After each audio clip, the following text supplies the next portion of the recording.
মানুষগুলোর জমিদারি ধ্বংস করে ফেলাইছে কোনো একটা সময় আসিয়া বা ধ্বংস হয়ে গেছে, কিন্তু আজকে কিন্তু এই মন্দিরগুলোর দশা কিন্তু ঠিক এই নাখান বেহাল দশা হয়ে আছে।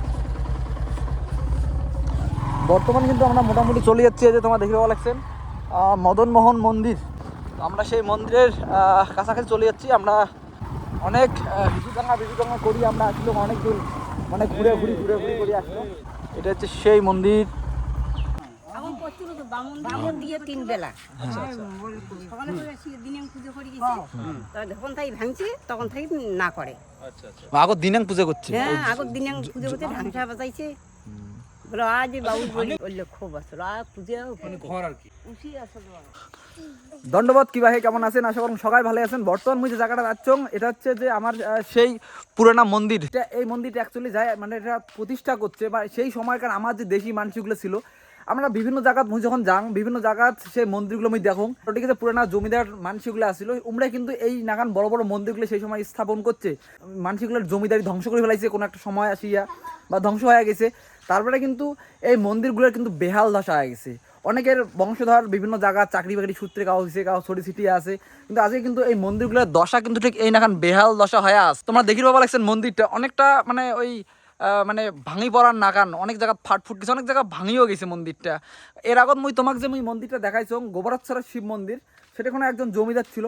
উমের যে মন্দিরটা ওই মন্দিরটাও কিন্তু এই মন্দিরটা যেমন পুরানা, ওই মন্দিরটাও ঠিক ওই নাখানে 200-300 কি 350 বছর পুরানা মন্দির হবে ওইটা। মন্দিরটার পাঁচিলা বাগটা মুই তোমাকে দেখাং। এই দেখো তোমরা মন্দিরটার মানে কি অবস্থা, বেহাল দশা আছে মন্দিরটার।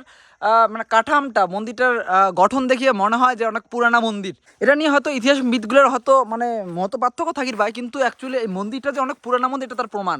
এই দেখো মন্দিরের যে দেওয়ালত অনেক পুরানা স্ট্রাকচার মন্দির তৈরি, এবং মানে গাছের শিপে দিয়া মন্দিরটা ঢাকি গেছে।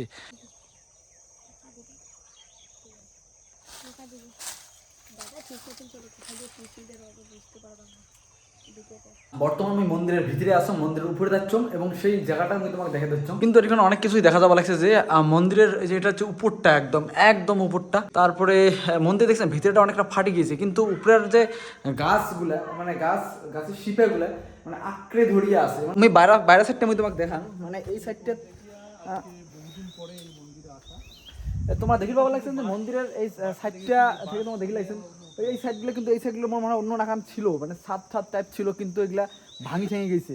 আজকে মন্দিরে তোমরা এই জিনিসগুলো দেখো, সেই সময় আজকে থেকে 200-300 বছর মানে এটিখানে আসিয়া মুই কিছু এটিকার মানে মানে গ্রামবাসী লোকাল মানসি ইমেটে আমার দেশি মানসি ইমেটে সেখানে কিছু জানলুম। পুজো করে বউয়ের নাম হল মানবী বর্মা। এই জন্ম অষ্টমী হয়, রাধার অষ্টমী হয়, আর দোল পূর্ণিমা হয়, চাঁদা তুলিয়ে করি। না ভালো, হ্যাঁ দেখে লাগছেন তো বর্তমান কিন্তু মন্দিরের ভিতরে আসুন। আর এই যে দেখে লাগছেন তোমার মন্দিরটা, এই যে বাবা মদন মোহন রাধা কৃষ্ণের এখানে পূজা হয়, হ্যাঁ বাবা মদন মোহনের পূজা হয়।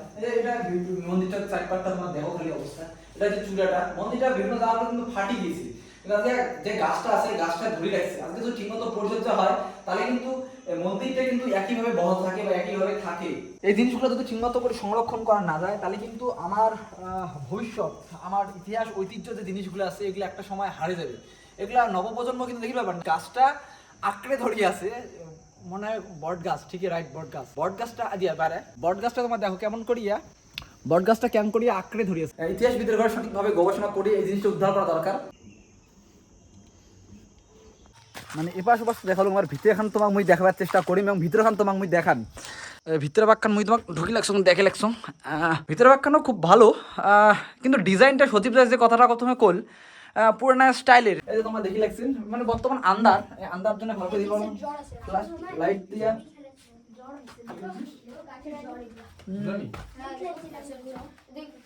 ভিতরটা দেখ ভাই কি সুন্দর, হ্যাঁ মানে দারুণ দারুণ দারুণ, খুব ভালো লাগলো। ঠিক না আসে খুব ভালো একটা অনুভূতি হলো আমার। মুই তোমাকে আরো জিনিস দেখাই, মানে নষ্ট হয়ে গেছে এগুলো জায়গা। বিষয়টা হচ্ছে মুই তোমাকে আর একটা জিনিস দেখাং। এই মন্দিরটা এই দেখো এগুলো জিনিস ভাঙে গেছে, এটা মানে তীর ধনুক। তারপরে এই একটা সিম্বল দেখো, এটা সিম্বলটা কিসের হবার পায়? মানুষের বা হচ্ছে তখন কিছু প্রতিকৃতি গুলো ছিল। হ্যাঁ সিম্বল হরপ্পান যুগে যে হরপ্পান, হ্যাঁ ছোট আছে কোথায় ওটা দেখো নাই মন্দিরটা ছোট্ট মন্দির একটা। মানে বিষয়টা আমার মানে জিনিসগুলো দেখে লাগছো আর মানে অবাক হয়ে যাবো লাগছে এর মোট যেটা মনে হওয়া লাগছে যে মুই ওখানে যে গোবরেশ্বর যে শিব মন্দিরে দেখছো 300 বছরের মন্দির, তার থেকেও পুরোনো মন্দির মনে হয় আমার, মানে এই মন্দির তার মনে হলো যেটা মনে হলো সেই মন্দিরটা তারও অনেক আগের মন্দির। মানে যে সেই সময় যে জমিদার বা যোদ্ধার মানুষগুলো ছিল উমের যে মন্দির স্থাপন করছে, বড় বড় মন্দির, হ্যাঁ মানে তারপরে কিন্তু খালি মন্দিরে নয়, তার সাথে কিন্তু হাত পা ধোয়া বা জল খাওয়ার জন্য একটা কুয়া, সেই কুয়াটা সেই সময় যে প্রচলন ছিল চুন সুরকি দিয়ে তৈরি করা, কিন্তু এগুলো হচ্ছে সেই সময়ের জমিদার যোদ্ধার ঘর এই যখন মন্দির তৈরি করছে।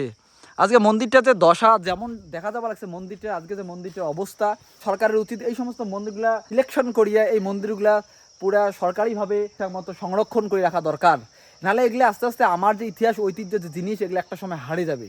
তো বিষয়টা হচ্ছে এদিকার যে জমিদার ছিল উমরা যে মন্দিরটাতে এখানে স্থাপন করছে, সেই মন্দিরে আমরা আসি আজকে হাজির হচ্ছি। এই যে আমি আসলাম তোমাকে অনেক কিছুই দেখালুম, মন্দিরটার ভিতরে জিনিসপত্রগুলো আমি তোমাকে দেখাবার চেষ্টা করলুম।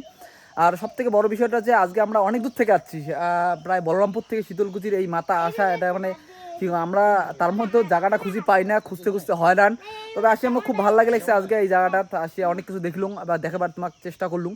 এবং আমার যা যা সব থেকে আজকে এই মন্দিরটা মানে ভিজিট করা, কোন পাকে কি আছে আরো ভালো করে খুঁটিনাটি আমাকে দেখা যায়, আমাকে মানে ইয়ে করছে, কি গাইড করছে, এই যে ছোট্ট ছোট্ট ছোট্ট গাইড, আমার নাম কদর সঞ্জু বর্মন। অতি ক্যামেরা দেখি কর সঞ্জু বর্মন। সঞ্জু বর্মন। তোর নাম অর্পিতা বর্মন। অর্পিতা বর্মন। ইমরা দুজন আজকে আমার খুব ভাল গাইড করলে, খুব ভাল লাগিল, ব্রাদার অ্যান্ড সিস্টার, খুব ভাল লাগিল। তোমার দুজনের জন্যে অনেক ধন্যবাদ দণ্ডবাদ আমাকে অনেক সাহায্য করলে এবং খুব ভাল লাগিল। চলো দেখা পাচ্ছে নেক্সট ভিডিওত, চলো বস।